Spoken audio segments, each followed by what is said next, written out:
All right, and then the last case is stratified random sampling with proportional allocation. So it's just a really fancy name, but the idea is quite nice.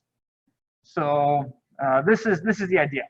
Divide the population into subpopulations. So we're grouping them by particular characteristics.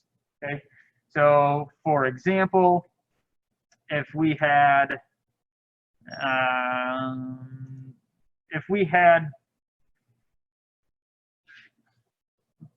let's see, there's the example that we have on the next slide is based on whether your class standing. So, but maybe let's do one that's based on yes, based on sex. So if you are a male or a female, right? If the majority of a population is females, for example, let's say 75% of a population is females, that gave the other 25% is male. If you wanted to take a random sample, it seems very likely that you could end up with a sample that's all females. Might not be that big of a deal, but at the same time, you want to make sure that the male portion of the population has a response as well. So you divide the population, male and female, and then 75% of your sample comes from the females because 75% of the population is females. So we collect the information in that way. Right? So that's the idea of stratified random sampling.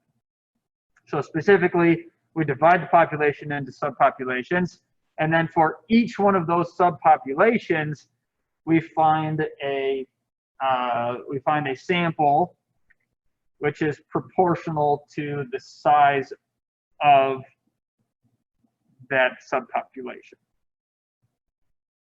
All right. So this example is a little bit longer because we want to find a sample of the 939 undergraduates split into groups by their class. So freshmen, sophomores, juniors, and seniors. And we want to find a sample of size about 50. So of the 939 undergraduates, a significant portion of them, a third of them are freshmen. So 335 are freshmen, 214 sophomores, 229 juniors, and only 161 seniors. There's certainly a lot of discussion that could be had about why the classes would look like that. The freshman class is twice as large as the senior class. I'll give you the two main reasons, knowing the history of the institution, at least a little ways back in the history of every institution. Of course, some people start at a university and leave.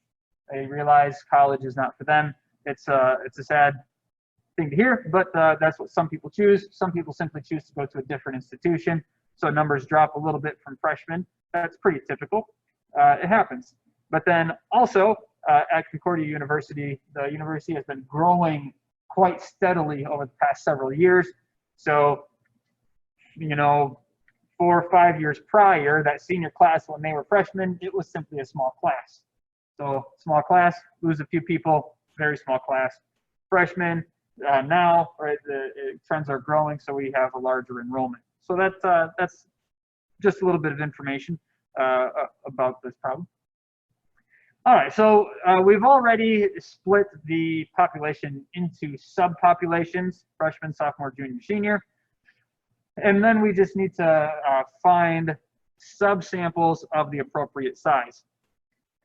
So let's go to calculating the sample size. So the percentage of the population that is freshmen would be 335 out of the 939 students are freshmen. So this represents the proportion of freshmen, or the percentage of freshmen, however you want to think of that.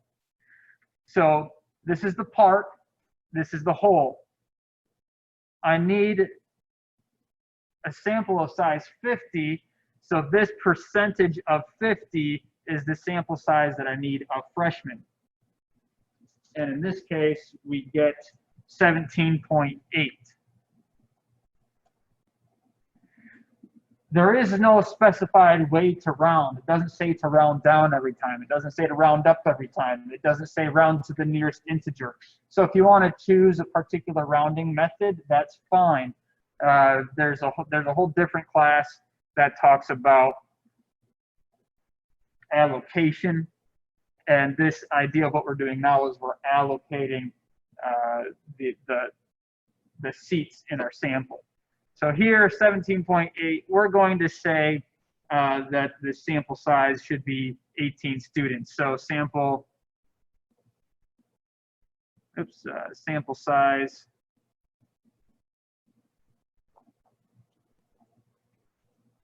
for freshmen, we're going to say is 18 students. So I'm choosing to round up. I think I just round up in every case. And then if we wanted to obtain this sample, since the students are numbered 1 through 335, right, that's the freshman class, we need a sample of size 18 from the numbers 1 through 335. So if I turn my calculator back on,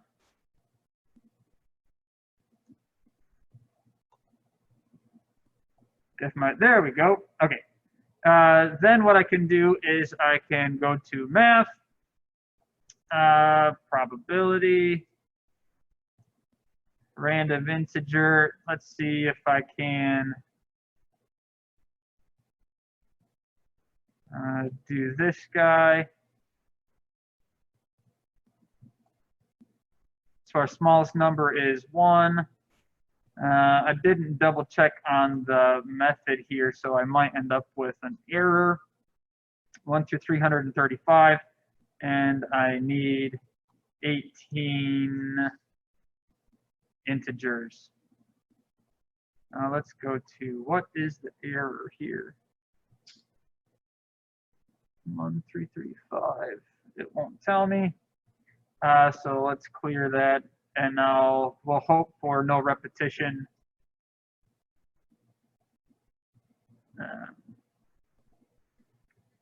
I didn't give any notes on that. All right. Go to probability.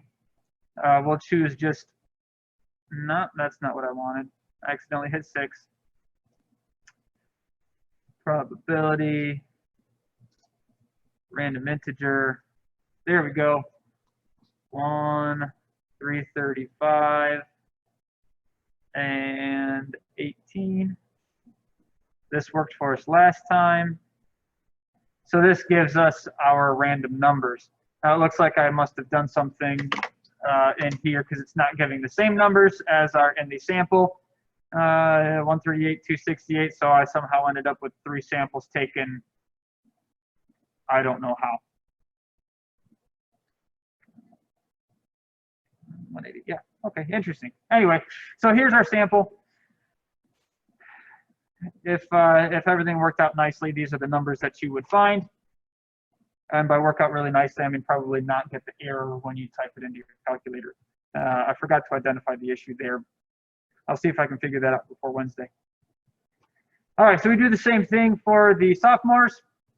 We need to find an appropriate size sample. So we find what size we need. All right, well, how many sophomores were there? There are 214 sophomores out of the 939 students.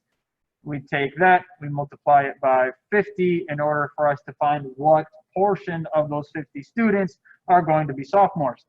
In this case, we get 11.39. So I use 12 students. Excellent. So I'm going to use 12 sophomores. Again, for this example, I used a TI 84. You're welcome to do the same thing. This is just, if you start at the beginning of this lecture, seating with 3, 11, 20, then you would find all of these numbers to be the same. Do the same thing for the juniors. So how many juniors were there? 219. Divided by 939. This proportion, right? This is a proportion. This is going to give us, or a ratio. This is going to give us how, what percentage of the students are juniors. That percentage of 50 gives us what percentage of the sample we want, or how many of the sample. So this 12.19. So we want to use 13 students from the population. So in these two cases, it's worth noting, or should be pointed out, when you get to the sophomores, you number them 336 through 549, and when you find your random sample, you can use the random integer. You should use not 1 through 335, so not 1, but 336 through 549, and you need a sample size of 12, so 12 random integers from this range. And if you have the availability, use the no repetition function. Random integer, no repetition. That will get you this collection of numbers. And then it's the same thing here. You use random integer, but your juniors are numbered 550 through 778. So your random integers should lie between 550 and 778. And in this case, you need 13 of them. So this is the function that you would use on a TI-84. All right, and then for the seniors, there were 120-something seniors. There were 161, not 121. 161 of these students are seniors. This percentage is seniors, so we need that percentage of 50 to be the size of the sample for seniors. So 8.57. So use sample of 9 seniors.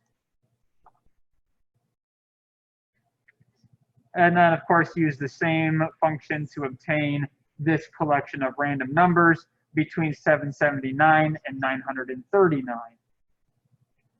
Once you've done that, the last step is to just gather together all of your sample. Right, you have your 4 pieces, put them all together to be your sample. So you have your freshmen, you have your sophomores, you have your juniors, and you have your seniors.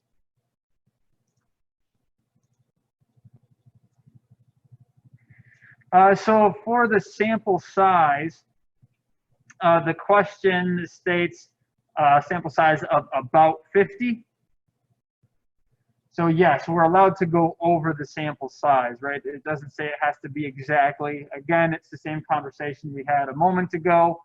You're looking for about. There's no one ever is going to complain about having more than desired, except for financial constraints, in which case don't send out the invitations. And then if you're fewer, that's the nature of the business. If you have ever had a party, how many of you, raise your hand if you have ever hosted a party? Hosted a party. Excellent. So several of you have hosted a party. Raise your hand if every single person you invited showed up. There are 0 hands raised right now, okay? So when you send out invitations for people to fill out a survey, something they're significantly less interested than actually attending a party you're hosting, you're going to have even worse response rates. I had a party once where I invited, I think, 10 people, and I was very excited. And about a half hour after the party started, one person called and said, hey, I'm running super late. How do I get there? What should I do? And I said, don't bother, no one else is here, because no one showed up. It was the best party ever. I sat there alone and ate hot dogs. Loads of fun. So parties, invitations, reasonable success rate. And then when it comes to actual surveys, you're not going to get the response that you're looking for. However, don't spend more money than you have. So that's just another conversation on sample sizes. Don't worry too much about the sample size. I don't think that the homework is going to give you complicated situations. I think the numbers work out really nicely every time when you divide. You get a nice integer, so you don't have to worry about the rounding. If you find something other than that, let me know and we can talk about it. All right, but for section 1.3, that's actually all that we have. So systematic random sampling, cluster sampling, and stratified random sampling with proportional allocation. That's all that we have for this section. These methods, so this is, I guess, a good time to briefly mention that we have a project that we want to do, that we want to work ourselves up to at the end of the semester. Soon, hopefully relatively soon, we will begin discussing the details of that assignment, so that way you can begin thinking about it, because it's not just a small little assignment. For the seed rand, will that be specified on the homework? So for seeding the random number, I think that the assignments have you use the random number table for the most part, and so there isn't any issue. And to be honest, like in terms of an exam, if it's one that you're filling out, I'm not worried about you telling me what you seeded it with or anything like that. The only reason that there's a conversation right now is so that way you can understand a little bit more about it and how I'm capable of, not doing a very good job right now, but how I'm capable of randomly generating the same numbers every time. So I'm just trying to make sure that that's clear. So yeah, you shouldn't have to worry about seeding the random number generator in terms of your homework or an exam. On the exam, I might specify, in which case then worry about it. But yeah, if it's not specified, you're good. Excellent. Okay,